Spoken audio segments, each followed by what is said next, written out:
All right. We got a matchup analysis for you today, and it's gonna be on the party's wolf. I already did a matchup analysis on a wolf earlier, but I think that that one was more about mentality in the Ditto. So if you want to check that one out, I posted it like 3 or 4 months ago or something. But what I want to talk about in this one is more about like wolves different kinds of pressure. Because Wolf has like sort of like aggressive pressure and passive pressure in the form of Shine and Blaster, right? And I think that those two things don't really interact with one another, but they're both two halves of what make this character very just like overwhelming. Because that's Wolf's style. Wolf kind of overwhelms is how Wolf likes to play. Give me 1 second. Let me make sure that we're recording, which we are. That's good. I want to just be an idiot and like not record for like 15 minutes or something. But okay, so I took a look at this set a couple times already, and like the party definitely is that kind of player that will see right there where she transitions. She tries to transition really fast between these two modes, and you can tell, right? Like at the beginning when they're at this sort of full screen, first thing that comes out, Blaster, right? First thing that comes out, Blaster. Next thing that comes out, Blaster. More blasters. That's like her only mid-range option. She gets the hit confirm, and then she goes in, right? So in neutral, when you're kind of like all the way out, you wanna kind of be looking for that hit confirm, and because that's what's gonna get you in.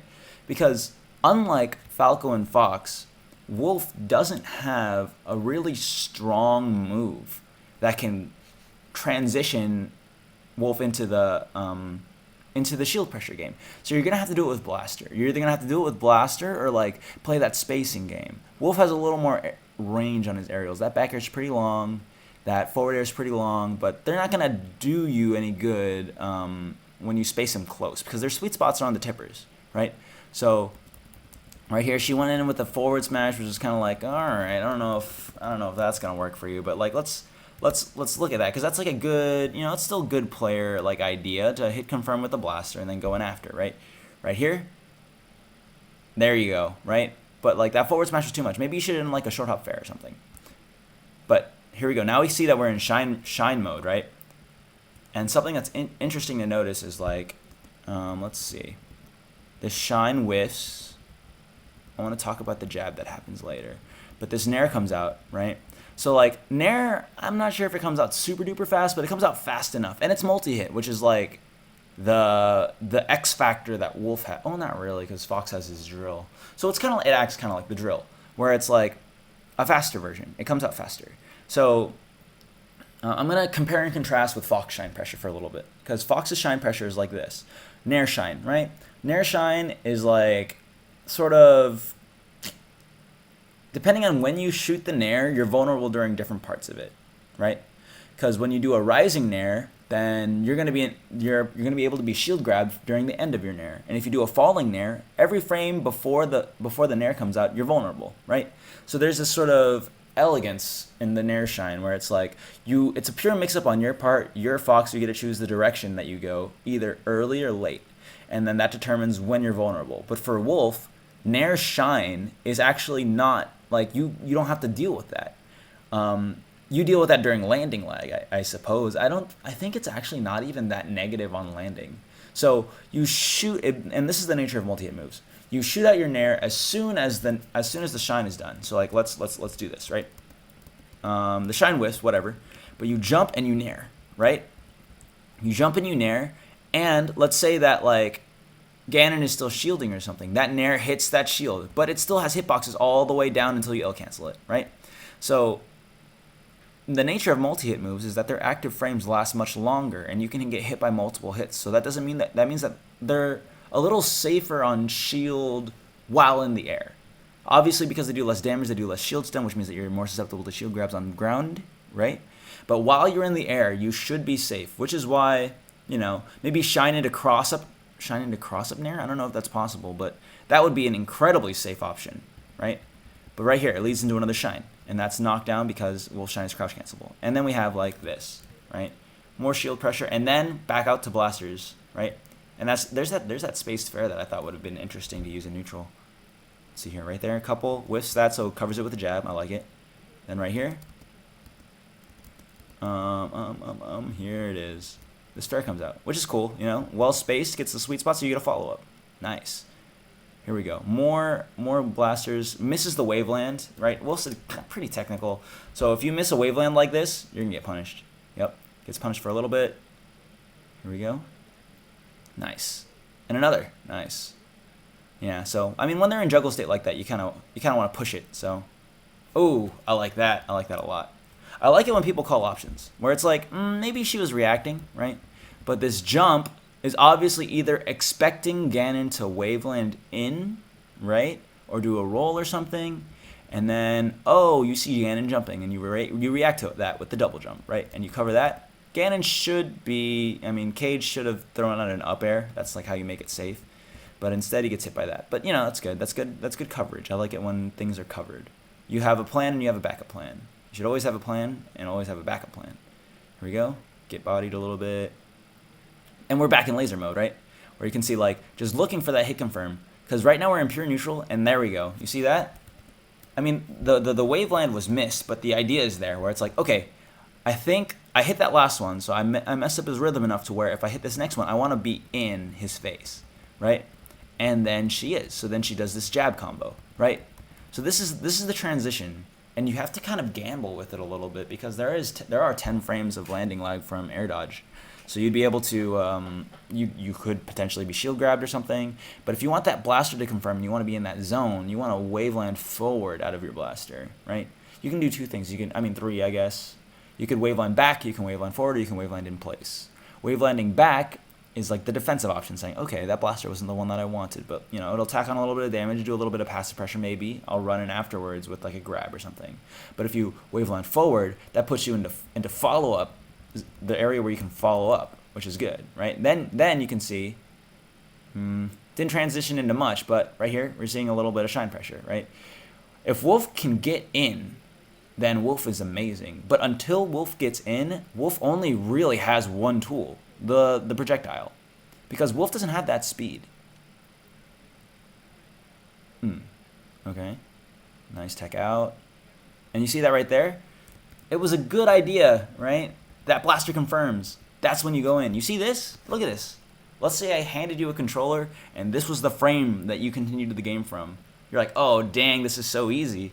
But the reason it's so easy is because back here, she wavelands forward, right?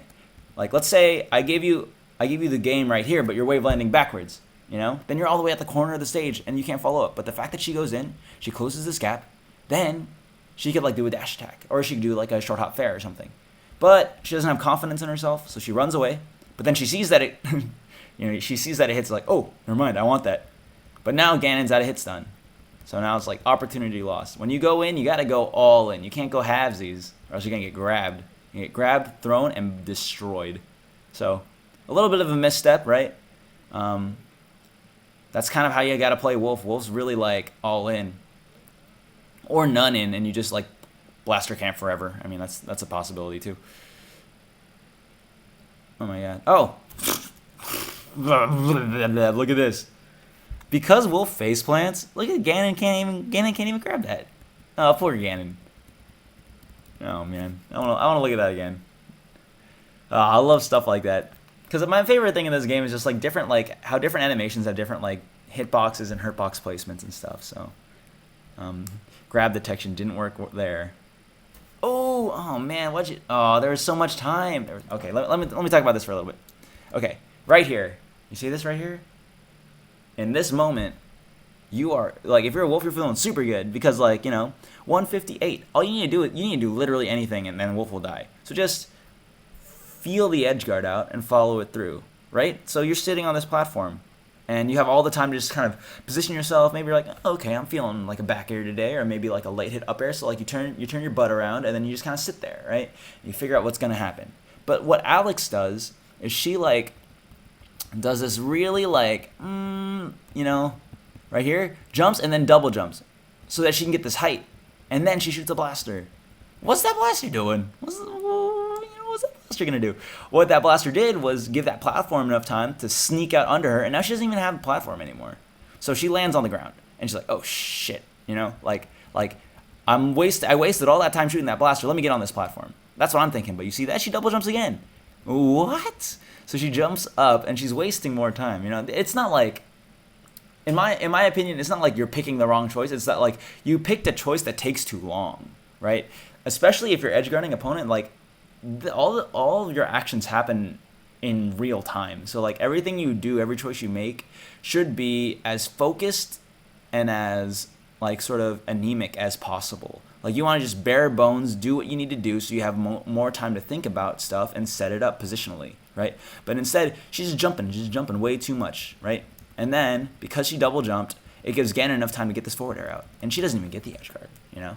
I think she'll get it later. She'll get the stock later, but like that was like super free. But she made it look very difficult because of, you know, just positioning. So like let's go back to the beginning of that whole sequence, and then let's see what it looks like, or like how much time goes by, I guess, you know. So 134, yeah, why not? Back here. Yeah, you go through a little bit more right there. That funny duck right here. Forward air, gonna get the up air. Right here. From right here, you're done. From right here, you're done. Don't move. You don't even have to move. You could put your controller down, take a sip of water, and then Ganondorf will still be in that top corner. But instead, here, 1, 2, 3, yeah, like 3 seconds wasted, you know, and gets grabbed. So all this percentage could have been avoided, but I think she's gonna get it soon. She should get the stock soon. Ooh, Dare has a lot of shield knockback. Look at that. Look how far back she gets pushed. Tries to grab. No way. Unfortunate. But there we go. Forward. Whoa.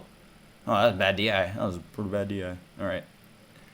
Let's get the show on the road. Here we go. Nice. Interesting. Because shine, right? I'm like shine pressure, right? Every time you get a hit in shine pressure, you should shine, right? This is a good spot to shine? I don't know. But instead she jabs. Maybe because she thought that Ganon would be able to put shield up first. I'm not too sure. I don't really know what motivates a jab like this, but she gets more stage positioning. Oh, I think I might know why. Because shine is small. Shine's a small hit, so like, meaning, like the hitbox isn't it's like very small, right? So like maybe she thought that she wasn't spaced well enough, so that she would have to jab because the shine wouldn't hit or something. So maybe that's it. I'm not too sure. But right here, blastering out. Ooh, okay, weird. But yeah, okay, now we're in shine pressure mode again, right? She's in, and I think that right here, this is good. She's just pushing, right? There we go. Nice. And I like this. This is kind of like an like this bear shine. It's very it's tight spacing, honestly, because you want to hit with the sweet spot of bear, which is far out, and you want to shine, which is really close. So if you want to be able to hit both of those things, you have to be really keen on your spacing, right? I think actually she whiffs another one of those later on in the set, but yeah, for right now, that was like interesting. You know, whenever you see back air shine, it's cool. Right here, oh, gets jabbed. Nice. Oh, bad. Overextends. Yeah. So what are we gonna see next? Here we go, another shine. And you can tell that, like, right now, Alex is definitely, because, like, you can tell when people feel the momentum. She hasn't shot a blaster in, like, a long time. She really thinks that she has it in on this Ganon, even though, like, you do technically reset to neutral a decent amount of times in this situation. Oh, right there, it whiffs. It whiffs because of shield pushback, right? Ganon gets pushed all the way over there. So, gets an air out of that, but catches it anyway. So, we're in the clear. Oh, blah, blah, blah, another one. Look at this. She doesn't shine, she just ducks. Whoop, whoop, just like right under the grab. Oh my god, that's so funny. But yeah, no blasters, right? So it's like, you can see that she's getting punished a lot for like not waiting to approach behind blasters. She's just going too ham, but it's like, you have to earn it. You can't just, you don't go ham sandwich for free. You know, you got to play an intelligent neutral first. But we look at that whole stock, right? That whole stock, she did not too much. Yeah, let's talk about this. She did 38 damage, right? So it's like, let's look at every time she loses a neutral. Loses a neutral, right? Like right there, even though the grab whiffed, that's a loss in neutral, right? Lost in neutral, right there. Shine covers it, so that's fine. There, lost in neutral again, right? Here's punish. Oh, caught it. Nice, good grab. And then, Ooh, that was weird. And then, yeah. So it's like, the fact that no blasters were there meant that Ganon really actually could just run out and just outspace you and stuff. So, I think we're going to see a suicide right now. Yeah, that's how it ends. But, I think definitely just like being more cognizant of when to transition between offense and defense, and when to transition between mid-range and short range, and, you know, like really tightening up your timing, I think, is the big one for me. Would really go a long way to improving the play, right? You gotta want to know if you're going aggressive and if it's warranted if you go aggressive. You know what I mean? Because like, yeah, you can go aggro 100% of the time, but sometimes it's like you didn't earn it yet.